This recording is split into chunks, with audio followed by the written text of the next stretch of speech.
ಪ್ರಾಚೀನ ಐತಿಹ್ಯದ ನಾಡು, ಪುಣ್ಯಭೂಮಿ ಎಂಬ ಹೆಗ್ಗಳಿಕೆಗೆ ಪ್ರಸಿದ್ಧವಾದ ಮಂಡ್ಯ ಜಿಲ್ಲೆ ಶಿಕ್ಷಣ ಕ್ಷೇತ್ರದಲ್ಲೂ ತ್ವರಿತಗತಿಯಲ್ಲಿ ದಾಪುಗಾಲಿಡುತ್ತಿರುವುದು ಹೆಮ್ಮೆಯ ವಿಚಾರ. ಜಿಲ್ಲಾ ಕೇಂದ್ರದಿಂದ 16 ಕಿಲೋಮೀಟರ್ ಅಂತರದಲ್ಲಿರುವ ಹೊನಗಳ್ಳಿ ಮಠ ಗ್ರಾಮವು ಸುಮಾರು 215 ಕುಟುಂಬಗಳನ್ನು ಒಳಗೊಂಡಿದ್ದು, ಮಹಿಳೆಯರ ಸಂಖ್ಯೆ 480 ಮತ್ತು ಪುರುಷರ ಸಂಖ್ಯೆ 455 ಇದ್ದು ಒಟ್ಟು 935 ಜನಸಂಖ್ಯೆಯನ್ನು ಹೊಂದಿರುತ್ತದೆ. ಭೌಗೋಳಿಕವಾಗಿ ಈ ಗ್ರಾಮವು ಕೃಷಿ ಆಧಾರಿತ ಕುಟುಂಬಗಳಿಂದ ಕೂಡಿರುತ್ತದೆ. ಕೃಷಿ ಉತ್ಪನ್ನಗಳಾದ ಕಬ್ಬು, ಭತ್ತ ಮತ್ತು ರಾಗಿ ಪ್ರಮುಖ ಬೆಳೆಗಳಾಗಿದ್ದು, ಹೈನುಗಾರಿಕೆಯೂ ಸಹ ರೈತರ ಉಪಕಸುಬಾಗಿದೆ. ಇಲ್ಲಿರುವ ಹೆಚ್ಚು ಕುಟುಂಬಗಳು ಭೂರಹಿತ ಕೂಲಿ ಕಾರ್ಮಿಕರಾಗಿದ್ದು, ಕೃಷಿ ಆಧಾರಿತ ಚಟುವಟಿಕೆಗಳ ಮೇಲೆ ಅವಲಂಬಿತರಾಗಿದ್ದಾರೆ. ಇವರಲ್ಲಿ ಕೆಲವು ಪೋಷಕರ ಪ್ರಮುಖ ಉದ್ಯೋಗ ಸ್ಥಳೀಯವಾಗಿ ಲಭ್ಯವಿರುವ ಗಣಿಗೆ ಸೊಪ್ಪನ್ನು ಹೊಲ ಗದ್ದೆಗಳಿಂದ ತಂದು ಬೆಂಗಳೂರಿನಲ್ಲಿ ಮಾರಾಟ ಮಾಡುವುದು.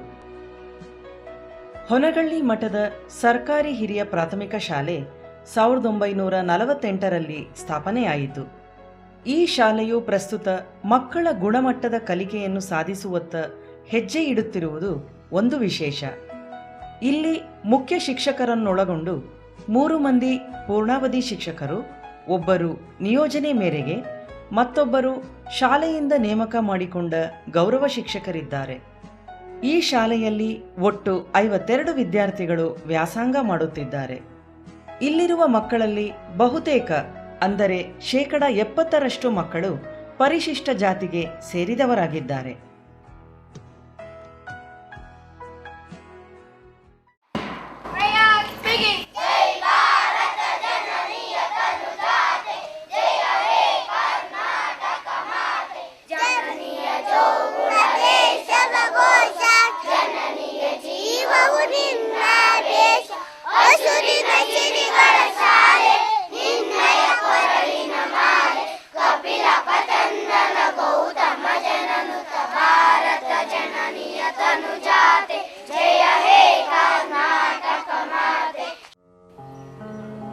ಇಲ್ಲಿನ ಮುಖ್ಯ ಶಿಕ್ಷಕರು ಚಲನಶೀಲರಾಗಿದ್ದು, ಇತರ ಶಿಕ್ಷಕರೊಂದಿಗೆ ಪಾಠ ಪ್ರವಚನ, ಶಾಲೆಯ ಸಮಗ್ರ ಅಭಿವೃದ್ಧಿಯ ಬಗ್ಗೆ ಚರ್ಚೆ ನಡೆಸುತ್ತಾರೆ.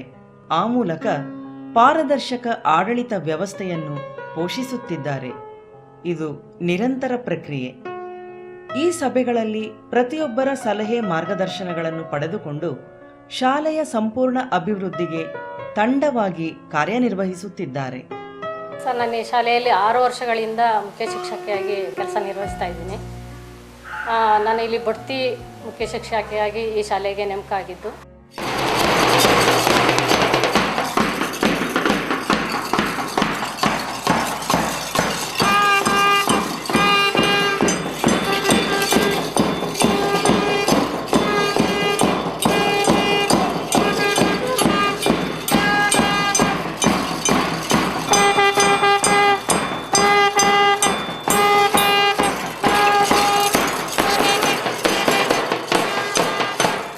ಮಕ್ಕಳ ದಾಖಲಾತಿಯನ್ನು ಹೆಚ್ಚು ಮಾಡಬೇಕು ಅನ್ನೋ ಕಾರಣಕ್ಕಾಗಿ ನಾವು ಮನೆಗೆ ಹೋಗಿ ಭೇಟಿ ಕೊಡೋಣ ಅನ್ನೋ ಉದ್ದೇಶದಿಂದ ನಾವು ಅಂಗನವಾಡಿ ಕಾರ್ಯಕರ್ತೆಯಿಂದ ಮೊದಲು 1ನೇ ತರಗತಿ ಸೇರ್ತಕ್ಕಂಥ ಮಕ್ಕಳನ್ನು ಪಟ್ಟಿಯನ್ನು ಮಾಡಿಕೊಂಡು ಶಿಕ್ಷಕರು, ಪಂಚಾಯಿತಿ ಮೆಂಬರು, STMC ಅವರು, ಪೋಷಕರು ಮತ್ತು ಅಜೀಂ ಪ್ರೇಮ್ಜಿ ಫೌಂಡೇಶನ್ನ ಸದಸ್ಯರೊಟ್ಟಿಗೆ ಹೋಗಿ ನಾವು ಆ ಮಕ್ಕಳ ಮನೆಗೆ ಭೇಟಿ ನೀಡಿ ನಮ್ಮ ಶಾಲೆಗೆ ಸೇರಿಸಬೇಕು ಅಂತ ನಾವು ಅವರಲ್ಲಿ ಮನವಿ ಮಾಡಿಕೊಂಡ್ವಿ. ಆಗ ಅವರೆಲ್ಲ ಹೇಳಿದ್ರು ಅಂತಂದರೆ, ಇದು ಸರ್ಕಾರಿ ಶಾಲೆ, ನೀವು ಕಾನ್ವೆಂಟ್ ಶಾಲೆಗೂ ನಿಮ್ಮ ಶಾಲೆಗೂ ಏನು ಬದಲಾವಣೆ ಇದೆ, ಏನು ಉತ್ತಮ ಬೋಧನೆ ಮಾಡ್ತೀರಿ, ನೀವು ಇಂಗ್ಲೀಷ್ ಕಲಿಸ್ತೀರಾ, ಕಂಪ್ಯೂಟರ್ ಕಲಿಸ್ತೀರಾ, ಇಲ್ಲಿ ಒಂದು ಶಿಸ್ತಾಗಿರ್ತಕ್ಕಂಥದ್ದು ಒಂದು ಸಮವಸ್ತ್ರ ಬೇಕು, ಆ ಮಕ್ಕಳಿಗೆ ಆ ನೀಟ್ನೆಸ್ ಇಲ್ಲ, ಅದರಿಂದ ನಾವು ಬೇರೆ ಶಾಲೆಗೆ ಕಳಿಸ್ತಾ ಇದ್ದೀವಿ, ಇವೆಲ್ಲ ನೀವು ಬದಲಾವಣೆ ತರಕ್ಕೆ ಸಾಧ್ಯನಾ, ನೀವು ಮಾಡ್ತೀರಾ ಅಂತ ನಮಗೆ ಒಂದು ಸವಾಲುಗಳನ್ನ ಹಾಕಿದ್ರು. ಪೋಷಕರ ಬೇಡಿಕೆಗೆ ಅನುಗುಣವಾಗಿ ದಾನಿಗಳ ನೆರವಿನಿಂದ ಮಕ್ಕಳಿಗೆ ಟೈ, ಬೆಲ್ಟ್, ಬ್ಯಾಡ್ಜ್ ಮುಂತಾದವುಗಳನ್ನು ಒದಗಿಸಿ ಮಕ್ಕಳಲ್ಲಿ ಶಿಸ್ತನ್ನು ರೂಪಿಸಲಾಗಿದೆ. ಅದು ಆ ಸವಾಲುಗಳನ್ನ ನಾವು ಸ್ವೀಕರಿಸ್ತಾ ಮೊದಲಾಗಿ ಏನು ಮಾಡಿದ್ವಿ ಅಂದರೆ, 1ರಿಂದ 3ನೇ ತರಗತಿ ಮಕ್ಕಳಿಗೆ ಬೇರೆ ಶಾಲೆ ಎಲ್ಲಂದರೆ ಖಾಸಗಿ ಶಾಲೆಯಲ್ಲಿ ಓದ್ತಕ್ಕಂಥ ಇಂಗ್ಲೀಷ್ ಮೀಡಿಯಮ್ ಅಥವಾ ಇಂಗ್ಲೀಷ್ ಶಾಲೆಯಲ್ಲಿ ಓದ್ತಕ್ಕಂಥ ಮಕ್ಕಳ ಪಠ್ಯಪುಸ್ತಕವನ್ನು ನೋಡಿದ್ವಿ ನಾವು. ಅದಕ್ಕೆ ಹೊಂದುವಂತಹ ಸರಳ ಇಂಗ್ಲೀಷ್ ಪುಸ್ತಕಗಳನ್ನ ತರಿಸಿ ಆ 1ರಿಂದ 4ನೇ ತರಗತಿ ಮಕ್ಕಳಿಗೆ ನಾವು ಹಂಚಿ ನಾವು ಇಂಗ್ಲೀಷನ್ನು ಕಲಿಸೋದಕ್ಕೆ ಪ್ರಾರಂಭ ಮಾಡಿದ್ವಿ. ಅದೇ ಥರ ನಾವು ಕಂಪ್ಯೂಟರ್ ಅಂತಕ್ಕಂಥದ್ದನ್ನ ನಮ್ಮ ಶಾಲೆ ಮಕ್ಕಳಿಗೂ ನಾವು ಕಲಿಸ್ಬೇಕು ಅನ್ನೋ ಆಸೆಯಿಂದ ನಾವು ಎಲ್ಲರೂ ಸೇರಿ ದಾನಿಗಳ ಅಂತಕ್ಕಂಥವ್ರು ಯಾರಿದ್ದಾರೆ ಅಂತ ಅವ್ರನ್ನ ಮೇಯ್ನಾಗಿ ಮೊದಲಾಗಿ ಗುರುತಿಸ್ಕೊಂಡ್ವಿ. ಅವ್ರ ಹತ್ರ ಹೋಗಿ ನಾವು ಕೇಳ್ಕೊಂಡಾಗ ನಮ್ಮ ಶಾಲೆಗೆ ಈ ರೀತಿ ಮಕ್ಕಳಿಗೆ ಕಂಪ್ಯೂಟರ್ ಕಲಿಸ್ಬೇಕು ಅಂತಿದ್ದೀವಿ, ನೀವು ನಮ್ಮ ಶಾಲೆಗೆ ಕಂಪ್ಯೂಟರ್ನ ಕೊಡಿ ಅಂತ ಕೇಳ್ಕೊಂಡಾಗ ಅವರು ದಾನಿಗಳು 2 ಕಂಪ್ಯೂಟರ್ನ ನಮ್ಮ ಶಾಲೆಗೆ ಕೊಟ್ಟಿದ್ದಾರೆ. ಕರ್ನಾಟಕ ಸರ್ಕಾರ ಮತ್ತು ಅಜೀಂ ಪ್ರೇಮ್ಜಿ ಫೌಂಡೇಶನ್ನ ಸಹಯೋಗದೊಂದಿಗೆ ಈ ಸಾಂಸ್ಥಿಕ ಸಾಮರ್ಥ್ಯ ಅಭಿವೃದ್ಧಿ ಯೋಜನೆ ಅಂತಕ್ಕಂಥದ್ದು ಒಂದು ಯೋಜನೆ ಬಂತು. ಅದರಲ್ಲಿ ನಮ್ಮ ಶಾಲೆಯೂ ಆಯ್ಕೆಯಾಗಿತ್ತು. ಅದರಲ್ಲಿ ಈ ಶಾಲೆಗೆ ಬಂದ ಮೇಲೆ ಅಜೀಂ ಪ್ರೇಮ್ಜಿ ಫೌಂಡೇಶನ್ನು ನಮ್ಮ ಶಾಲೆಯನ್ನು ಏನು ಮಾಡಿದ್ರು, ಈ ಒಂದು ಅವರ ಕಾರ್ಯಕ್ರಮಕ್ಕೆ ಅಳವಡಿಸ್ಕೊಂಡ್ರು. ಅದರಿಂದ ನಾವೇನೇ ಒಂದು ಅಭಿವೃದ್ಧಿ ಕೆಲಸ ಮಾಡಬೇಕಾದ್ರೂ ಅವರ ಸಹಕಾರ ಬೆಂಬಲ ನಮಗೆ ಇತ್ತು. ಅದರಲ್ಲಿ ಹಲವಾರು ತರಬೇತಿ ಕಾರ್ಯಕ್ರಮಗಳನ್ನ ಹಮ್ಮಿಕೊಂಡ್ರು. ಅದರಲ್ಲಿ ಮೊದಲನೇದಾಗಿ ಅಂದರೆ ಶೈಕ್ಷಣಿಕ ಪರಿಕಲ್ಪನೆ ಅಂತಕ್ಕಂಥದ್ದು. ಈ ಕಾರ್ಯಾಗಾರದಲ್ಲಿ ಪ್ರಮುಖವಾಗಿ ಸ್ವಾತಂತ್ರ್ಯ ಪೂರ್ವ, ಸ್ವಾತಂತ್ರ್ಯ ನಂತರದ ಶೈಕ್ಷಣಿಕ ಬೆಳವಣಿಗೆ, ಭಾರತ ಸಂವಿಧಾನದ ಪ್ರಸ್ತಾವನೆ, ಪ್ರಚಲಿತ ಸ್ಥಿತಿಗತಿ, ಜಾಗತೀಕರಣ, NCF 2005, RTE, ಗುಣಮಟ್ಟದ ಶಿಕ್ಷಣ, ಮಗು ಕೇಂದ್ರಿತ ಶಿಕ್ಷಣ, ಭಾಗೀದಾರರ ಭಾಗವಹಿಸುವಿಕೆ ಹಾಗೂ ಸಾಂಸ್ಥಿಕ ಪರಿಕಲ್ಪನೆ ಮುಂತಾದ ವಿಷಯಗಳ ಕುರಿತಂತೆ ಹೊಸ ಪರಿಕಲ್ಪನೆ ನೀಡುವ ಪ್ರಯತ್ನ ಮಾಡಲಾಯಿತು. ಅದಾದ ನಂತರ ಬಂದದ್ದು ಕೇರಳದ ಶೈಕ್ಷಣಿಕ ಪ್ರವಾಸ ಮತ್ತು ಅಲ್ಲಿ ಬರ್ತಕ್ಕಂಥದ್ದು ಉತ್ತಮವಾದಂತಹ ಬೋಧನಾ ವಿಧಾನ. ಅಂಗನವಾಡಿ ಕೇಂದ್ರಗಳಿಂದನೇ ಮಕ್ಕಳಿಗೆ ಕಂಪ್ಯೂಟರ್ ಬೋಧನೆ ಮಾಡ್ತಕ್ಕಂಥದ್ದು. ಮಕ್ಕಳು ಅಲ್ಲಿ ಇನ್ನೊಂದು ಪ್ರತಿಜ್ಞಾವಿಧಿ, ಆ ಪ್ರತಿಜ್ಞಾವಿಧಿ ಮಕ್ಕಳಲ್ಲಿ ಒಂದು ದೇಶ ಪ್ರೇಮವನ್ನು ಮೂಡಿಸ್ತಕ್ಕಂಥದ್ದು ರೀತಿಯಲ್ಲಿತ್ತು. ಅದು ಕೂಡ ನಮಗೆ ತುಂಬ ಪ್ರಭಾವ ಆಯಿತು.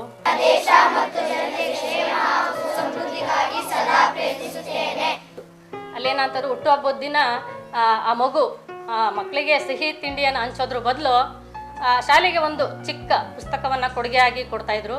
ಅದನ್ನು ನಾವು ಇಲ್ಲಿ ರೂಢಿ ಮಾಡಿದ್ವಿ. ಅದೇ ರೀತಿ ನಮ್ಮ ಶಾಲೆಯಲ್ಲಿ ಯಾವುದೇ ಮಗು ಹುಟ್ಟುಹಬ್ಬ ಆಚರಿಸ್ಕೊಂಡ್ರೂ ಒಂದು ಪುಸ್ತಕವನ್ನು, ಸಣ್ಣ ಪುಸ್ತಕ ಆದರೂ ಸರಿ, ಅದನ್ನು ಕೊಡುಗೆಯಾಗಿ ನಮ್ಮ ಶಾಲೆಗೆ ಕೊಡ್ತಾ ಇದ್ದಾರೆ. ದೂರದೃಷ್ಟಿ ಅಂತಕ್ಕಂಥದ್ದು ಒಂದು ಕಾರ್ಯಾಗಾರ ಇತ್ತು. ಅದರಲ್ಲಿ 5 ವರ್ಷದ ಒಳಗಡೆ ನಮ್ಮ ಶಾಲೆ ಯಾವ ರೀತಿ ಅಭಿವೃದ್ಧಿ ಹೊಂದಬೇಕು ಅನ್ನತಕ್ಕಂಥದ್ದು ಒಂದು ಇಟ್ಕೊಂಡು ನಾವು ಒಂದು ದೂರದೃಷ್ಟಿ ಹೇಳಿಕೆಯನ್ನು ಮಾಡಿಕೊಂಡ್ವಿ. ಆ ಪ್ರಕ್ರಿಯೆಗಳು ಯಾವ ರೀತಿ ಕಾರ್ಯನಿರ್ವಹಿಸಿದ್ರೆ ನಾವು ದೂರದೃಷ್ಟಿ ಹೇಳಿಕೆಯನ್ನು ಸಾಧಿಸೋಕ್ಕೆ ಸಾಧ್ಯ ಅಂತಕ್ಕಂಥದ್ದನ್ನ ಹಲವಾರು ಕಾರ್ಯಕ್ರಮಗಳನ್ನ ಹಾಕ್ಕೊಂಡು ನಾವು ನಮ್ಮ ಶಾಲೆಯ ದೂರದೃಷ್ಟಿ ಹೇಳಿಕೆ ಕೂಡ ನಾವು ಸಿದ್ಧಪಡಿಸಿದ್ದೀವಿ.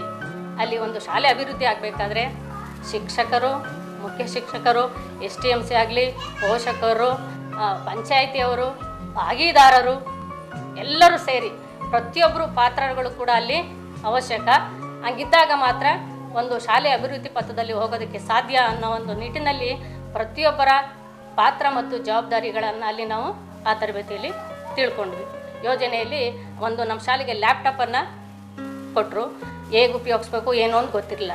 ಅದನ್ನು ನಾವು 1 ತಿಂಗಳ ತರಬೇತಿಯನ್ನು ಶಿಕ್ಷಕರಿಗೆ ನಮ್ಮ APF ಸಿಬ್ಬಂದಿ ವರ್ಗದವರು ನಮಗೆ ತರಬೇತಿಯನ್ನು ಕೊಟ್ಟರು. ಆ ತರಬೇತಿ ನಾವು ಶಿಕ್ಷಕರು ಪಡ್ಕೊಂಡು ಆ ತರಬೇತಿಯಿಂದ ಶಾಲೆಯ ಆಡಳಿತಗಳು ಏನೇ ಲೆಕ್ಕಾಚಾರ ಇದ್ದರೂ ಅದರಲ್ಲಿ ನಾವು ಕ್ರೋಢೀಕರಿಸಿದ್ದೀವಿ. ನಮ್ಮ ಶಾಲೆಗೆ ಅನೇಕ ರೀತಿಯ ಸಂಪನ್ಮೂಲಗಳು ಸಂಗ್ರಹ ಆಗಿದೆ. ಅದರಲ್ಲಿ ಮುಖ್ಯವಾದದ್ದು 2 ಕಂಪ್ಯೂಟರ್ ಆಗಿದೆ ಮತ್ತು ನಮಗೆ ಅಲ್ಲಿ ಕಂಪ್ಯೂಟರ್ ಟೇಬಲ್ ಕೊಟ್ಟಿದ್ದಾರೆ, ವಾಟರ್ ಡ್ರಮ್ ಕೊಟ್ಟಿದ್ದಾರೆ, ಬ್ಯಾಂಡ್ ಸೆಟ್ ಕೊಟ್ಟಿದ್ದಾರೆ. ಮಕ್ಕಳಿಗೆ ಕೋಲಾಟಕ್ಕೆ ಸಂಬಂಧಪಟ್ಟಂಗೆ ಅಂತ ಅಂದ್ಬಿಟ್ಟು ಅದಕ್ಕೆ ವಿಶೇಷವಾದ ಸಮವಸ್ತ್ರವನ್ನು ತಂದು ಕೊಟ್ಟಿದ್ದಾರೆ. ಶಾಲೆಗೆ ಫ್ಯಾನ್ನ ಕೊಟ್ಟಿದ್ದಾರೆ. ಹೀಗೆ ಹಲವಾರು ರೀತಿಯ ವಸ್ತುಗಳನ್ನು ನಮ್ಮ ಶಾಲೆಗೆ ದಾನಿಗಳು ಕೊಡ್ತಾ ವಸ್ತು ರೂಪದಲ್ಲಿ ಕೊಟ್ಟು ನಮ್ಮ ವಿದ್ಯಾರ್ಥಿಗಳಿಗೆ ಅನುಕೂಲ ಆಗಲಿ ಅನ್ನೋ ರೀತಿಯಲ್ಲಿ ಕೊಡ್ತಾ ಇದ್ದಾರೆ ಸರ್. ಅದೊಂದು ಆದಂತಹ ಉತ್ತಮವಾದಂತಹ ಬದಲಾವಣೆ ನಮಗೆ. ಶಾಲಾ ಕ್ರಿಯೆ ಯೋಜನೆ ಅಂತಕ್ಕಂಥದ್ದು ವರ್ಷದ ಪ್ರಾರಂಭದಲ್ಲಿ ನಾವು ತಯಾರು ಮಾಡ್ಕೋತೀವಿ. ನಾವು ವರ್ಷ ಪೂರ್ತಿ ಏನೇನು ಕೆಲಸ ಮಾಡಬೇಕು ಅಂತಕ್ಕಂಥದ್ದು ಒಂದು ಕಾಮಗಾರಿ ಇರ್ಬೋದು, ಕಾಮಗಾರಿ ಕೆಲಸಗಳಾಗ್ಬೋದು ಅಥವಾ ಅಡುಗೆ ನೇಮಿಸ್ಕೊಂಡಾಗ ಇನ್ನೇನೇ ವಿಶೇಷವಾದ ಏನೇ ಕೆಲಸಗಳಿದ್ರೂ ನಾವು ಅದನ್ನ ಇಲ್ಲಿ ಬರ್ಕೊಂಡು ನಾವು ಪಂಚಾಯಿತಿಗೆ ಅದನ್ನು ತಲುಪಿಸ್ತೀವಿ. ಮಕ್ಕಳ ಕಲಿಕೆಯಲ್ಲಿ ಉತ್ತಮವಾಗಿದೆ, ಅದೊಂದು ಬದಲಾವಣೆ ಆಗಿದೆ. ಹಾಜರಾತಿ. ಇವು ಮಕ್ಕಳು ಶಾಲೆಗೆ ಬರೋದು ಲೇಟ್ ಮಾಡೋದು, ಶಾಲೆಗೆ ಬರೋದಿರೋದಿಲ್ಲ, ಆ ಥರ ಎಲ್ಲ ಇತ್ತು. ಅವಾಗೆಲ್ಲ ಮೊದಲೆಲ್ಲ ಏನು ಮಾಡ್ತಿದ್ವಿ ಅಂದರೆ ಮನೆ ಮನೆ ಹತ್ರ ಹೋಗಿ ಮಕ್ಕಳನ್ನು ನಾವೇನು ಮಾಡ್ತೀವಿ, ಪ್ರೇಯರ್ ಆದ ತಕ್ಷಣವಾಗಿ ಒಬ್ಬರು ಟೀಚರ್ನ ಕಳಿಸೋದು, ಯಾರು ಬಂದಿಲ್ಲ ಅವ್ರನ್ನ ಕರ್ಕೊಂಬನ್ನಿ ಅಂತಕ್ಕಂಥ ಪದ್ಧತಿ ಎಲ್ಲ ಇತ್ತು. ಇತ್ತೀಚಿನ ದಿನಗಳಲ್ಲಿ ಆ ಪದ್ಧತಿ ಹೋಗಿದೆ. ಮಕ್ಕಳು ತಾವಾಗೇ ಏನು ಮಾಡ್ತಾಯಿದ್ದಾರೆ, ಶಾಲೆಗೆ ಬರ್ತಾಯಿದ್ದಾರೆ. ಮತ್ತು ನಮ್ಮ ಸರ್ಕಾರಿ ಶಾಲೆಗೆ ಖಾಸಗಿ ಶಾಲೆಯಿಂದ ಅಲ್ಲಿಂದ ಬಿಡಿಸಿ ನಮ್ಮ ಊರ ಶಾಲೆ ಉತ್ತಮವಾಗಿದೆ ಅಂತ ಅಂದ್ಬಿಟ್ಟು ಅಲ್ಲಿಂದ ಮಕ್ಕಳನ್ನ ಇಲ್ಲಿಗೆ ನಮ್ಮ ಶಾಲೆಗೆ ಸೇರಿಸ್ತಾ ಇದ್ದಾರೆ. ನಮ್ಮ ಹುಡುಗರನ್ನ ನಾನು ಅನ್ಕೆರೆ ಶಾಲೆಗೆ ಸೇರಿಸಿದ್ದೆ. ಇಲ್ಲಿ ನಮ್ಮ ಪಂಚಾಯಿತಿ ಕಡೆಯಿಂದ ಕರೆದು ಕೆಲವು ಮೀಟಿಂಗ್ಗಳನ್ನ, ಕೆಲವು ಫಂಕ್ಷನ್ಗಳನ್ನ ಮಾಡ್ತಿದ್ರು. ಇಂಪ್ರೂವ್ಮೆಂಟ್ನೆಲ್ಲ ಗಮನಿಸಿದೆ. ನೆಕ್ಸ್ಟ್ ವರ್ಷವೇ ನನ್ನ ಮಕ್ಕಳನ್ನ ಇಬ್ಬರನ್ನೂ ಕರ್ಕೊಂಬಂದು ಇಲ್ಲಿಗೆ ಸೇರಿಸ್ದೆ. ಕೆಲವು ತಿಂಗಳ ನಂತರ ಅಲ್ಲಿಗೂ ಇಲ್ಲಿಗೂ ಟ್ಯಾಲಿ ಮಾಡಿ ನೋಡಿದಾಗ ವಿದ್ಯಾಭ್ಯಾಸದಲ್ಲಿ ತುಂಬ ಡೆವಲಪ್ಮೆಂಟ್ ಕಾಣ್ತು ನನಗೆ. ಈಗ ನಿಮಗೆ ಕೊಟ್ಟಿರುವ ಇದರಲ್ಲಿ ಈ ತ್ರಿಭುಜವನ್ನು ರಚಿಸಿ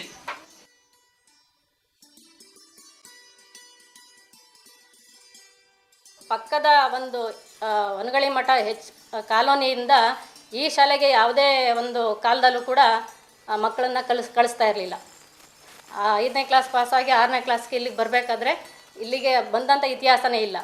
ನಾವು ಅಲ್ಲಿಗೆ ಹೋಗಿ ಅವರ ಪೋಷಕರನ್ನ ಭೇಟಿ ಮಾಡಿ ಅವ್ರ ಮನವೊಲಿಸಿ, ಇಲ್ಲ ನಮ್ಮ ಶಾಲೆನೂ ಚೆನ್ನಾಗಿದೆ, ಅಷ್ಟು ದೂರ ಯಾಕೆ ಹೋಗ್ತೀರಿ, ನೀವು 1 ವರ್ಷ ಇಲ್ಲಿ ಕಳಿಸಿ ನೋಡಿ, ಆಮೇಲೆ ನೀವೇ ಕಳಿಸ್ತೀರಿ ಅನ್ನೋ ಒಂದು ಮನವೊಲಿಸಿದ ಮೇಲೆ ಅಲ್ಲಿಂದ ಈಗ ಪ್ರತಿ ವರ್ಷ ಅಲ್ಲಿಂದ ಮಕ್ಕಳು ಇಲ್ಲಿಗೆ ಶಾಲೆಗೆ ಬರ್ತಾ ಇದ್ದಾರೆ. ಹೊನಗಳಿ ಮಠ ಕಾಲೋನಿಯಿಂದ ಅಲ್ಲಿ ಗೌರವ ಶಿಕ್ಷಕರು ಬರೋದ್ರಿಂದ ಅವ್ರ ಜೊತೆಗೆ ಆ ಮಕ್ಕಳನ್ನು ಅಲ್ಲಿ ಅವ್ರ ಜೊತೆಗೆ ಕರ್ಕೊಂಬರ್ತಾರೆ. ಹೋಗ್ಬೇಕಾದ್ರೆ ಏನು ಮಾಡ್ತಾರೆ, ವಾಪಸ್ಸು ಜೊತೆಗೆ ಆ ಮಕ್ಕಳನ್ನ ಕರ್ಕೊಂಡು ಹೋಗ್ತಾರೆ. ಇದರಿಂದ ಅವ್ರಿಗೂ ಪೋಷಕರಿಗೂ ಯಾವ ರೀತಿ ಗಾಬರಿ ಇರಲ್ಲ. ಹೆಡ್ ಮಾಡಕ್ಕೆ ಬಂದು ಶಿಕ್ಷಕರೆಲ್ಲ ಬಂದು ಮಾತಾಡಿದ್ರು. ಆಗ ಈ ಚಂದ್ರು ಕಮಿಟಿ ಅಧ್ಯಕ್ಷ ಚಂದ್ರ ಇದ್ರಲ್ಲ, ಅವರು ನಾವೆಲ್ಲ ಹೋಗಿ ಅಲ್ಲಿ ಮಾತಾಡೋದು. ಆಗ ನಾವು 7 ಜನ ಹುಡುಗರಲ್ಲಿ ಕಳಿಸ್ಕೊಟ್ಟಿದ್ವಿ. ಮಕ್ಕಳು ಈಗ ಪರವಾಗಿಲ್ಲ, ಚೆನ್ನಾಗಿ ವಿದ್ಯಾಭ್ಯಾಸ ಎಲ್ಲ ಕಲ್ತಿದ್ದೇವೆ, ಚೆನ್ನಾಗಿ ಪಾಠ ಎಲ್ಲ ಮಾಡ್ತಾ ಇದ್ದಾರೆ.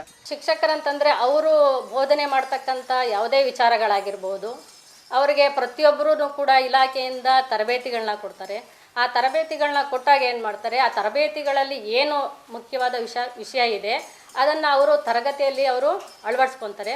ಜೊತೆಗೆ ಇಲ್ಲಿ ನನ್ನ ಕಡೆಯಿಂದ ಅವರ ತರಗತಿಗಾಗಲಿ ಅವ್ರ ವಿಷಯಕ್ಕಾಗಲಿ ಏನೇನು ಸೌಲಭ್ಯಗಳು ಬೇಕು ಕೇಳ್ತೀವಿ ಅಂದಾಗ ಅವರು ಪ್ರತಿಯೊಬ್ಬರು ಇದಕ್ಕೂ ನಾವು ಸಹಕಾರ ಕೊಟ್ಟು ಮಕ್ಕಳ ಕಲಿಕೆಗೆ ಉತ್ತಮ ಮಟ್ಟದಲ್ಲಿ ಆಗಲಿ ಅನ್ನೋ ದೃಷ್ಟಿಯಿಂದ ಅವ್ರಿಗೆಲ್ಲ ಸಹಕಾರವನ್ನು ಕೊಡ್ತೀವಿ ಸರ್.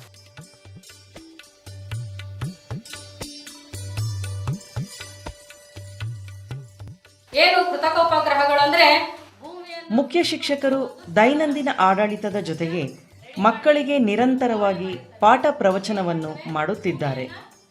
ಇದರಿಂದಾಗಿ ಮಕ್ಕಳು ಮತ್ತು ಮುಖ್ಯ ಶಿಕ್ಷಕರ ನಡುವೆ ಅವಿನಾಭಾವ ಸಂಬಂಧವಿದೆ. ಅವು ಭೂಮಿ ಸುತ್ತ ಏನು ಮಾಡ್ತಾರೆ, ಪ್ರತಿ ವರ್ಷ ನಾವೇನು ಮಾಡ್ತಿದ್ವಿ, ಶೈಕ್ಷಣಿಕ ಪ್ರವಾಸವನ್ನು ಕೈಗೊಳ್ತಾ ಇದ್ದೀವಿ. ಅದರಿಂದ ಮಕ್ಕಳಿಗೆ ಪಠ್ಯ ಪುಸ್ತಕಕ್ಕೆ ಸಹಕಾರಿಯಾದಂತಹ ಜ್ಞಾನಾರ್ಜನೆ ಆಗ್ತಾ ಇದೆ. ಪದ್ಮಾ ಮೇಡಮ್ ಅವ್ರು ಬಂದಮೇಲೆ ನಮ್ಮ ಸ್ಕೂಲಂತೂ ತುಂಬಾ ಇಂಪ್ರೂವ್ ಆಗಿದೆ. ಅವರು ಬಂದಮೇಲೆ ಮಕ್ಕಳುಗಳು ಒಳ್ಳೆ ಪಾಠ ಕಲ್ತಿದ್ದಾರೆ, ಶಿಸ್ತು ಕಲ್ತಿದ್ದಾರೆ. ನನ್ನ ಮಗ 4ನೇ ಕ್ಲಾಸಲ್ಲಿ ಓದ್ತಾ ಇದ್ದಾನೆ. ಪದ್ಮಾ ಮೇಡಮ್ಮು ಮುಖ್ಯ ಶಿಕ್ಷಕರಾಗಿ ಬಂದು ಸೇರ್ಪಟ್ಲಾಗಿ ನಮ್ಮ ಮಕ್ಕಳಿಗೆ ಆಟೋಟಿಕೆ ಚಟುವಟಿಕೆಗಳು, ಇಂಗ್ಲೀಷ್ ಬರ್ತಾ ಇರಲಿಲ್ಲ, ಇಂಗ್ಲೀಷ್ ಕಲಿಕೆಗಳು, ನನ್ನ ಮಗ ಆಟೋಟಕ್ಕೆಲ್ಲ ಪ್ರೈಸ್ ಎಲ್ಲ ತಗೊಂಬರ್ತಾನೆ. ನಾವು STMC ಸದಸ್ಯರೆಲ್ಲ ಭಾಗವಹಿಸಿ ಎಲ್ಲ ನಾವು ಅವ್ರ ಜೊತೆ ಶಿಕ್ಷಕರೊಂದಿಗೆ ಕೈಗೂಡಿಸಿ ಚೆನ್ನಾಗಿ ನಾವು ಇದು ಮಾಡ್ತೀವಿ. ವಿದ್ಯಾನ ಚೆನ್ನಾಗಿ ಕಲಿಸ್ಕೊಡ್ತಾ ಇದ್ದಾರೆ ಅಂತ ನಮ್ಮೂರಿ ಜನ ಎಷ್ಟೋ ಜನ ಇಲ್ಲಿ ಸೇರಿಸಿದ್ದಾರೆ. ಗಾರ್ಮೆಂಟು ಅಲ್ಲಿ ಓದಿಸ್ತಾ ಇದ್ದ ಮಕ್ಕಳ ಇಲ್ಲಿ ಸೇರಿಸಿದ್ದಾರೆ. ನಮ್ಮ ಮಕ್ಕಳಲ್ಲಿ ಬಂದವರಲ್ಲಿ ಓದಿಸ್ತಾ ಇದ್ದೋ, ಇಲ್ಲಿ 6 ಐಕ್ಳು ಚೆನ್ನಾಗಿ ಓದಿಸ್ತಾರೆ ಅಂತ ಹೇಳಿದ್ರು. ಅಲ್ಲಿಂದ ತಗೊಂಡು ಇಲ್ಲಿಂದ ಆಗ್ತಾನೆ ಮೈಕ್ಳನ್ನ ಪಾಠ ಎಲ್ಲ ಚೆನ್ನಾಗಿ ಮಾಡ್ತಾರೆ ಸರ್. ನಮಗಿದೆ ಇಷ್ಟ ಆಯಿತು. ನಾನು ಈ ಕಳೆದ 3 ವರ್ಷದಿಂದ ಶಾಲೆಯಲ್ಲಿ ವರ್ಕ್ ಮಾಡ್ತಾಯಿದ್ದೀನಿ STMC ಅಧ್ಯಕ್ಷನಾಗಿ. ಸರ್, ಅವರು ಸೃಜನಶೀಲರು, ಸಂವಹನ ವ್ಯಕ್ತಿತ್ವ ಗುಣವುಳ್ಳವರು, ಮತ್ತು ಗುಣಮಟ್ಟದ ಶಿಕ್ಷಣ ನಮ್ಮ ಶಾಲೆಯಲ್ಲಿ ದೊರೀಬೇಕು, ಬೇರೆ ಶಾಲೆಗಳಿಗಿನ್ನ ನಮ್ಮ ಶಾಲೆ ಮಾದರಿಯಾಗಿರಬೇಕು ಅನ್ನೋದು ಕನಸೊತ್ತು ಬಂದಿರುವಂಥ ಮುಖ್ಯ ಶಿಕ್ಷಕಿಯವರು ನಮ್ಮ ಪದ್ಮಾ ಮೇಡಮ್ ಅಂತ ಹೇಳ್ಕೊಳಕ್ಕೆ ನಾನು ಹೆಮ್ಮೆ ಪಡ್ತೀನಿ ಸರ್.